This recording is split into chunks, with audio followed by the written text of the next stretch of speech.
Western Illinois head coach Joe Davis. The team came up short at Lindenwood this past weekend. This weekend they'll be at Eastern Illinois, the first matchup between the teams since 2016, and where coach was previously the offensive coordinator. So, coach, some thoughts about your team, and we'll go to some questions. Yeah, tough one to swallow here this past Saturday. Talked to our team a lot about, we're still at a point where we need to learn how to play, competitive Division I football for 4 straight quarters. I think for 3.5 hours, or excuse me, 3.5 quarters there, especially on offense, really played pretty good football, and the special teams, came up with some massive plays throughout that game. And really put ourselves in position to win that game multiple times, under 3 minutes to go in the game, and couldn't get it done, and have taken a lot of pride on protecting the football this year as a football program. And throughout that game, you did a great job of protecting the football, and then the levee sort of broke there at the end with the late fumbles. So disappointing loss. Felt that one, just from a team standpoint, on a talent standpoint and a depth standpoint, that was a very competitive game for us. A game that by all accounts we should win that game, but we didn't. And so we're on to our next challenge here. And again, for the most part, we're a healthy football team. Certainly have a lot of work to do on the defensive side of the ball, especially. But excited here for this next challenge, going to play a really, really good Eastern football team on Saturday. Thanks, Coach. We'll go to some questions. Zaria with the Daily Eastern News. She is up first. Go ahead, Zaria. Hey, Coach. How are you? Hi, Zaria. How does it feel coming back to the program that you worked with previously, and knowing how talented of a player Pierce Hawley is? Yeah, my family and I had a great 2 years at Eastern. I loved working for Coach Wilkerson, consider him, a great friend and mentor still. And I know what that program's all about. They're all about the right things, and I learned a lot there in 2 years. So a lot of respect for the program. Pierce, obviously spent a lot of time with Pierce. He's a very talented player, very cerebral football player. I recruited Pierce out of the portal, seems like yesterday, and now he's finishing his second year at Eastern. So very, very well aware of what Pierce is capable of. And, he's an absolute master of the operation of the offense. He's still to this day, probably one of the better quarterbacks I've ever had the privilege to coach. So, when you have a quarterback like that, regardless of record, regardless of score, you're never out of it. And I'm sure Eastern is very, very happy to have him. Sorry, you got follow-ups? Is that good? Yeah. Coach, I got a couple here from Dan who couldn't be with us. And part of it is referencing Zaria's. What's it like to go up against players like Pierce and MJ Flowers that you coached so successfully last year at EF? Yeah, it's great. It's a big challenge for us. We're going to have our hands full Saturday again. I think this time of year, every team's got their nicks and bruises, and they're missing key guys. Certainly Eastern's no exception to that. We're no exception to that. And, so again, huge challenge for us. I mentioned Pierce is, in my opinion, one of the best quarterbacks in the country. I'm sure he doesn't have the numbers and the stats that he probably wants, but one thing I know about him, he doesn't really care about any of that. He cares about winning. He's about the right things, and will fight and claw and scratch, until that last second goes off the clock. MJ is a similar type player, just, hard hat, lunch pail, doesn't complain, just works. And MJ, I was able to see develop into a much more complete back. And certainly you see that this year, really taking his game to another level in terms of carrying the football, catching the football, pass protection, and those type of things. So yeah, two really, really good players, two high level players in our league.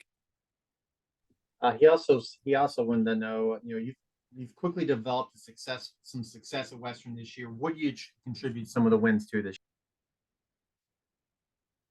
Yeah, we're still a big time work in progress, Kyle. I think Dan and Barry know that. I think we're searching for some consistency right now. What do I attribute our 3 wins to? I don't know that I could put my thumb on it. I do think that there's been continued buy-in from the players. Again, we have a lot of new players that started this season off, kids that early in the season, we're still kind of feeling their way out. And as a coaching staff, we were trying to figure out, who best fits where. Some of those players have settled into pretty good grooves here as we, cross the midpoint of the season. We've had some older guys that also have continued to improve throughout the season. And ultimately we're getting some pretty good quarterback play, which, regardless of team, in the sport of football, when that position is operating and executing, you have a shot, in every game. So, some of those things are positive. Again, I'm a little frustrated with just the lack of consistency. I feel like we should have a better record right now. I really do feel like we should, but we don't. You are what your record says you are, and we're gonna do everything we can do here to prepare and fight and battle against a great team on Saturday. And his last question was, what will it take for your team to win against EIU on Saturday?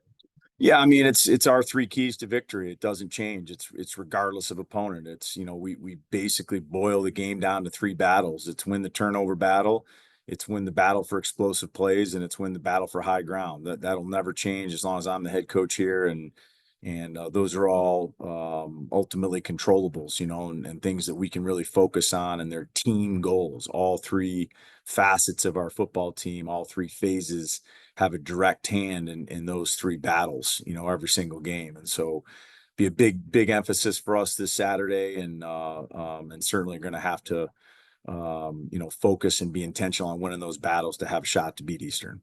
And then generally, what's it for this rivalry now that you played every year as a conference game? It was once played every single year, and then it hasn't been played for 8 years or so.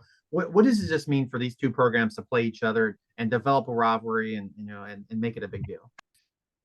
Yeah, I mean, I think it's a positive. Having been in this state for some time as a college football coach, you run into a lot of Eastern football alums and Western football alums, and a lot of folks that are very passionate about both schools. So I think it's a very natural rivalry. I just, as Western's, first year or so as a university and as an athletic department in the OVC, you've already seen some good battles between Western and Eastern and other sports, and expect that to continue. I think both schools have a lot of respect for each other, and the leadership at both schools is good and positive.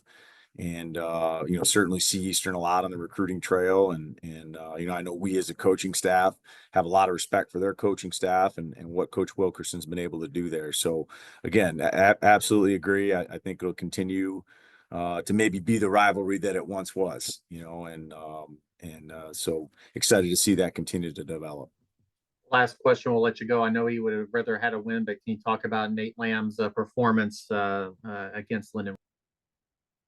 Yeah, I mean, it was fun to watch. I think as a coach, there's a few times in your career when you see greatness, and you see an athlete that's truly in the zone. And Nate had that Saturday. I mean, he had just an absolute complete grasp of what we were doing on offense. He was extremely anticipatory. I really felt, for basically about 58 minutes that that Nate could do no wrong, in that game. And I'm sure Lindenwood felt the same way. So disappointed to see it end how it did end, but proud of Nate. Not surprised. He's certainly capable of having a performance like that every single weekend. There's been games where we've, leaned down the running game more or whatever, but the more the ball is in Nate's hands, good things are going to happen. He's one of the guys I mentioned, earlier in this interview about an older player that has continued to get better and better and better every single week. I had Nate in my office yesterday, and I said, think about the difference, in our quarterback meetings from week one, we were preparing for Northern Illinois, to now. Just in terms of his knowledge of what we're trying to do and his comfortability in our offense and his ability, to see defenses and play with confidence. So he's one of the guys I'm proud of on our team that just as a football player has continued to get better every single week and practices and prepares that way. And to see it show up on Saturday in a big way was exciting. And again, hopefully we can see Nate continue to improve and progress here down the stretch of our season. Coach, appreciate your time this morning. Best of luck this weekend. We'll talk to you next Tuesday. Thank you so much.